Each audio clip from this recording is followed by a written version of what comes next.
Hi friends, ఈరోజు మనం బీరకాయ గుడ్డుతో కాంబినేషన్లో కర్రీ చేస్తున్నామండి. చాలా టేస్ట్ చాలా బాగుంటుంది. బీరకాయ పొట్టు ఉంటుంది కదండి, అది శుభ్రం చేసి చిన్న చిన్న పీసెస్గా కట్ చేసుకోవాలి. దీనికి 1 ఎగ్ అయితే తీసుకుంటున్నాను. ఉల్లిపాయలు, కొత్తిమీర, కరివేపాకు, ఒక కడాయిలో ఆయిల్ వేసి ఉల్లిపాయలు, జీలకర్ర ఆవాలు, ఉల్లిపాయలు వేసుకోవాలి. కొత్తిమీర, కరివేపాకు వేసుకొని ఈ బీరకాయ పొట్టుని వేసుకోవాలండి. ఇది ఒక 5 మినిట్స్ బాగా ఫ్రై చేసుకోవాలి.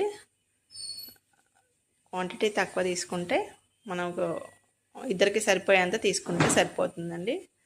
ఇందులో కొంచెం సాల్ట్ వేసి ఉడికించాము, కొంచెం పసుపు వేసాము. ఎగ్ని కూడా బ్రేక్ చేసి వేసేసుకొని బాగా కుక్ అవ్వనివ్వాలండి. ఇలా ఒక 5 మినిట్స్ అయితే కుక్ అయినప్పుడు టేస్ట్ అయితే చాలా బాగుంటుందండి. లాస్ట్కి మిరియాల పొడి వేసి సర్వ్ చేసుకోవాలి. వీడియో నచ్చితే లైక్